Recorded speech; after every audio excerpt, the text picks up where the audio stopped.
Quelques jours avant que le monde extérieur ne soupçonne le séisme qui secouait le Vatican, un document confidentiel a atterri sur le bureau de plusieurs cardinaux influents. Pas d'entête protocolaire, pas de sceau de cire grandiose, juste une sentence nette, définitive, signée de la main même du pape Léon XIV. L'un de ces prélats est resté de longues minutes à fixer cette feuille en silence, avant de murmurer 4 mots lourds de sens. Il l'a vraiment fait. Avant de poursuivre notre enquête ensemble, prenez un instant pour vous abonner et aimer cette vidéo. Dites-nous aussi en commentaire d'où vous nous suivez dans le monde. Votre soutien est notre moteur. À Rome, le mois de mars s'installe alors comme un long soupir. La rigueur de l'hiver qui figeait Rome en janvier et février commence enfin à s'estomper. Les pavés séculaires du Vatican captent les premiers rayons tièdes d'un soleil printanier, comme si l'architecture elle-même pressentait une transition imminente. Sur la place Saint-Pierre, les pèlerins se font plus rares et plus silencieux depuis la fin de l'année jubilaire de 2025. La marée humaine et les processions solennelles appartiennent désormais au passé. L'heure est maintenant à une tâche plus discrète, mais infiniment plus lourde, gouverner l'Église. Le pape Léon XIV, né Robert Francis Prévost, ce prêtre augustin de 69 ans venu de Chicago et ancien missionnaire au Pérou, hérite d'une institution à un tournant historique de son existence. À la mort du pape François, le 21 avril 2025, le souverain pontife laissait derrière lui un héritage immense, disputé et inachevé. Son successeur allait devoir composer avec des cardinaux fidèles et d'autres profondément hostiles à sa vision.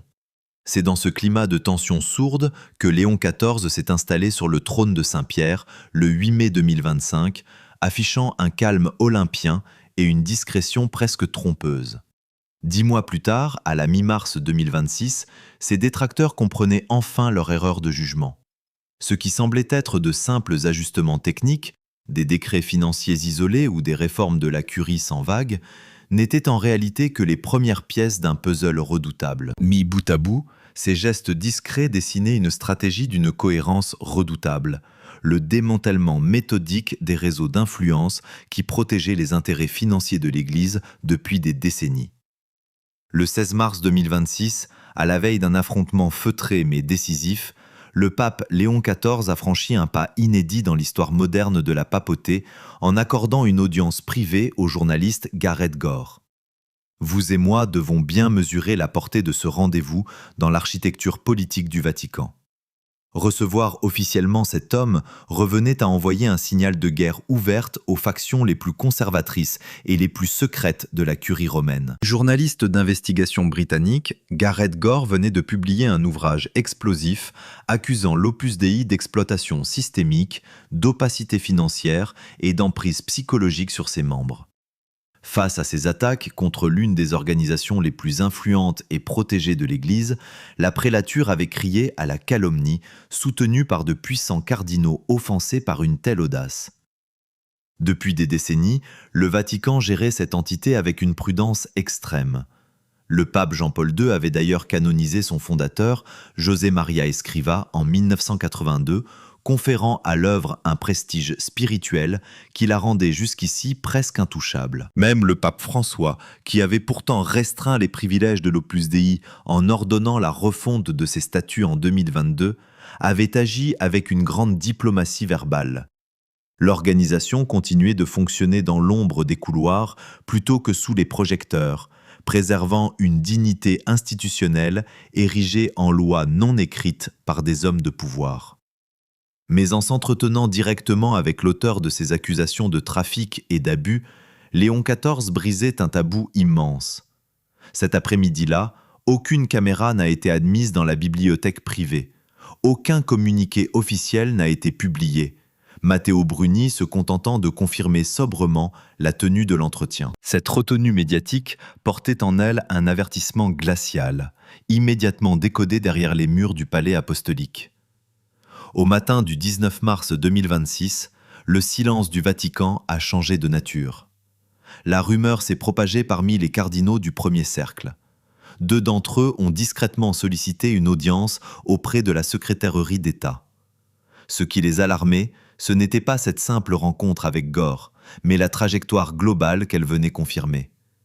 6 jours plus tôt, le 10 mars, le Saint-Siège avait publié un rapport de 75 pages rédigé par un groupe d'études du synode axé sur la place et le rôle des femmes au sein de l'Église. Sans aller jusqu'à réclamer l'ordination des femmes, le rapport franchissait une frontière symbolique en théorisant une voie charismatique. Cette notion reconnaissait le droit des femmes à s'engager pleinement dans la mission ecclésiale grâce aux dons spirituels reçus de Dieu. Le texte incitait les théologiens et canonistes à concevoir de nouvelles formes d'autorité laïque.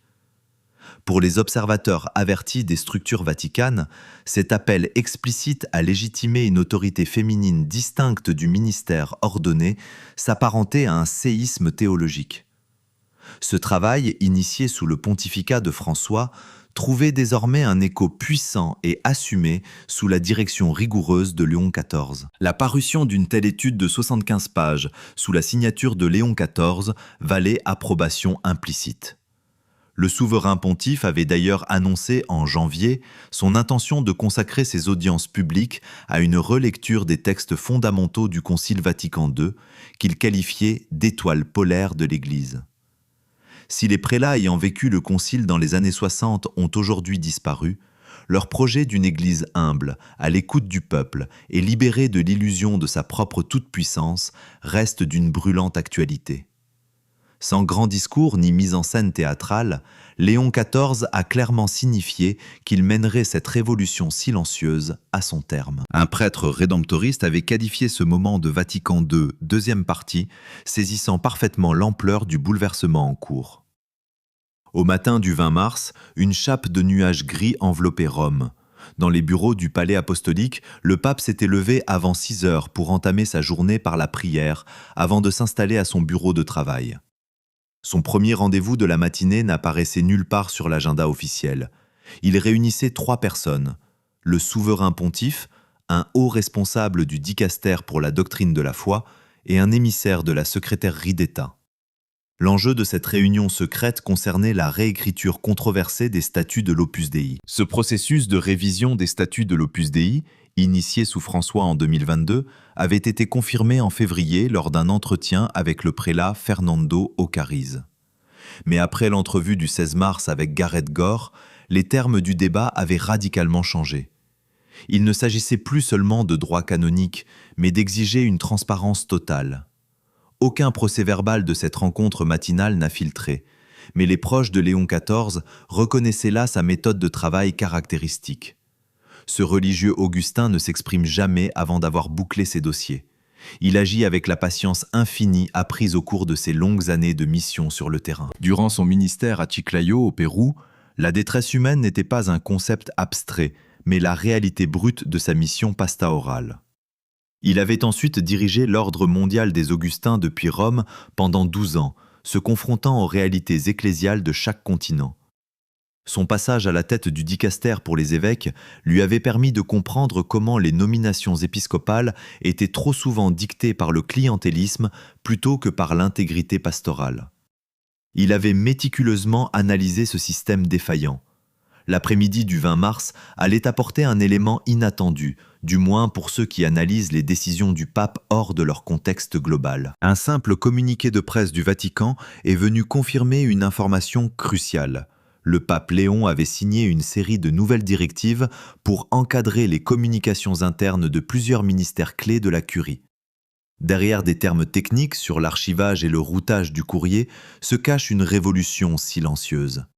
Dans ce haut lieu du pouvoir spirituel où les accords verbaux et informels ont toujours permis d'éviter de laisser des traces écrites, chaque consultation d'importance devra désormais être consignée par écrit. Pour les bureaucrates, c'est une simple mesure de transparence. Mais pour les observateurs attentifs que nous sommes, c'est un véritable séisme géopolitique qui s'amorce. Depuis des générations, l'architecture invisible du gouvernement du Vatican protégeait ses figures les plus influentes.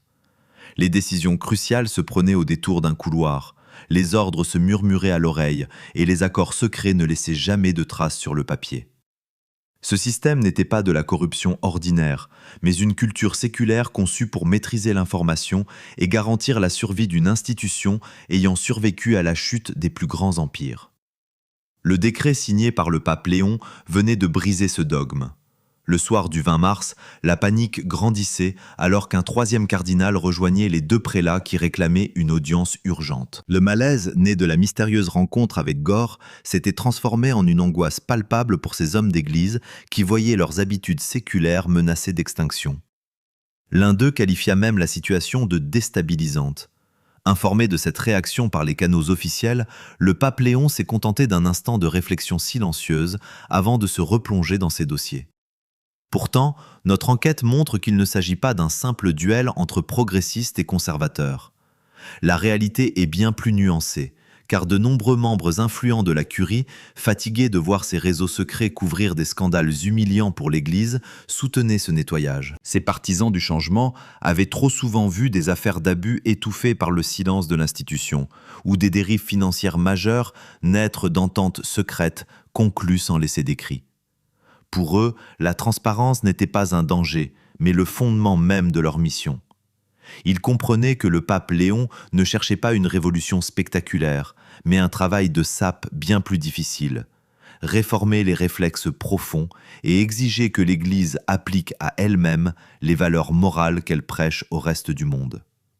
Cette vision intime, le souverain pontife l'avait déjà partagée à la fin du mois de février lors de son homélie du mercredi des Cendres. Devant la foule réunie dans la basilique Saint-Pierre, il avait expliqué que le carême ne devait pas se limiter à des rites extérieurs, mais exigeait une profonde conversion spirituelle. Et cette métamorphose intérieure devait s'appliquer aux structures du Vatican elles-mêmes, car l'institution ne pouvait s'exclure de l'Évangile. Le 21 mars, un communiqué révélait que Léon avait directement appelé 2 chefs d'État au sujet de la guerre au Proche-Orient.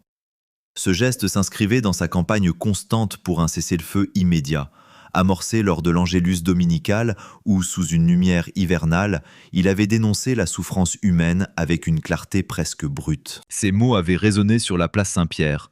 La violence ne peut jamais conduire à la justice, à la stabilité et à la paix que les peuples attendent. Pas d'artifice, pas de nuances diplomatiques calculées, juste une vérité crue, énoncée sans détour. En agissant ainsi, le pape brisait une tradition bien établie. Depuis la guerre froide, la diplomatie vaticane reposait sur une neutralité stricte et le refus de désigner les coupables. Le Saint-Siège préférait agir dans l'ombre, par de l'influence pure, un pouvoir sans contrainte financière ni militaire. Léon, lui, refusait de sacrifier la clarté de sa parole sur l'autel des secrets de couloir et des négociations feutrées. Pourtant, le pape Léon ne rejetait pas l'art de la diplomatie et agissait avec méthode. Ses discussions avec des figures politiques majeures comme J.D. Vance, son attention portée au dialogue judéo-catholique et l'annonce de ses prochains voyages officiels en Angola, en Algérie et en Espagne en témoignaient. Cet homme pragmatique savait pertinemment qu'un idéalisme déconnecté du monde réel ne menait à rien. Mais il croyait aussi que la vérité crue était parfois l'arme politique la plus puissante. En exigeant un cessez-le-feu immédiat devant des milliers de fidèles, il ne formulait pas une timide requête diplomatique, mais lançait un impératif moral que personne ne pouvait ignorer. Tous ces événements formaient un ensemble d'une cohérence redoutable. L'entretien secret, le rapport sur le rôle des femmes, la transparence financière et ce rappel ferme que le Concile Vatican II restait un mandat actif. Chaque décision s'assemblait pour dessiner une stratégie globale que nous commençons à peine à décrypter. Le soir du 21 mars, attablée dans un café proche de la place Navone, une journaliste chevronnée qui observait le Saint-Siège depuis plus de 20 ans tentait de comprendre cette métamorphose. Elle avait connu le charisme de Jean-Paul II, la rigueur de Benoît XVI et l'énergie parfois explosive de François. Mais Léon était d'une autre trempe. Cette correspondante se souvenait parfaitement du conclave de mai, où la foule ignorait tout de cet homme lorsque le cardinal Mamberti avait prononcé son nom en latin. Selon ces mots, si François avait été un perturbateur, Léon s'affirmait plutôt comme un restructurateur hors pair. Il ne détruit pas le système de l'extérieur, il en reconstruit méthodiquement les fondations profondes pour le rendre impossible à arrêter. Sans posséder toutes les clés de l'énigme, elle venait de cerner la méthode de ce nouveau pape. Observer patiemment les rouages internes de la curie pendant ses premiers mois au pouvoir, avant de commencer, pièce par pièce, à modifier la machine. Léon possédait une arme bien plus redoutable pour les élites de l'Église qu'une liste d'ennemis. Un diagnostic d'une lucidité absolue. Depuis 2023, en tant que préfet de l'influent dicaster pour les évêques, il avait pu observer de l'intérieur comment se décidaient les nominations à travers le monde. Il savait quel réseau d'influence favorisait l'ascension de certains prélats, quels dossiers étaient mystérieusement accélérés et lesquels finissaient oubliés au fond d'un tiroir. Témoin silencieux de ces tractations secrètes qui scellaient le destin de millions de fidèles dans l'ombre la plus totale, il avait tout noté sans jamais dire un mot. Ceux qu'il avait côtoyés durant ces années décrivaient tous une attention et une mémoire hors du commun. L'homme écoutait absolument tout et n'oubliait jamais rien. Lors du conclave, les cardinaux, aujourd'hui inquiets, pensaient pourtant que Prévost serait un souverain pontife facilement influençable. Ce n'était ni un tribun charismatique, ni un théoricien dogmatique adepte des textes clivants. Ancien missionnaire et juriste rigoureux, il semblait destiné à stabiliser les réformes de François sans bousculer l'ordre établi. Il incarnait pour ces hommes de l'ombre cette figure rassurante qu'il qualifiait tout bas de parfaitement gérable. Ces stratèges de la curie avaient confondu la stabilité avec la lenteur, sans comprendre que chez Robert Francis Prévost, le silence n'était pas de l'indécision, mais une minutieuse phase de préparation. Le 21 mars, la nouvelle du décret sur la transparence commença à se propager dans les bureaux du Vatican. Un fonctionnaire décrivit une atmosphère lourde de stupeur, où chacun relisait le texte à plusieurs reprises pour tenter d'en atténuer la portée. Mais la réalité était implacable. Ces nouvelles règles d'archivage obligatoires s'appliquaient sur le champ, sans le moindre délai de grâce ni période de transition accordée aux récalcitrants. Ce que cette journaliste ignorait encore, c'est que le lendemain matin, le pape Léon XIV s'apprêtait à signer un décret historique étendant le droit des simples fidèles à déposer plainte directement auprès du Vatican. Cette mesure obligeait désormais la curie à instruire officiellement chaque signalement reçu. Si ce principe figurait déjà dans les textes entrés en vigueur le 1er janvier 2026, cette nouvelle directive venait enfin lui donner une portée contraignante. En imposant des délais stricts et des obligations d'archivage, le pape retirait aux administrations la possibilité d'étouffer les affaires gênantes dans l'indifférence générale. Désormais, les ministères du Vatican perdaient officiellement le droit d'ignorer la plainte d'un fidèle s'estimant délaissé par ses dirigeants locaux. C'est un bouleversement sans précédent. Pendant des décennies, une règle tacite dictait que le Saint-Siège réglait ses comptes en interne. Les plaintes arrivaient aux évêques locaux, seuls maîtres du destin de ces dossiers. Face à l'institution romaine, le croyant ordinaire n'avait aucun poids, aucune voix.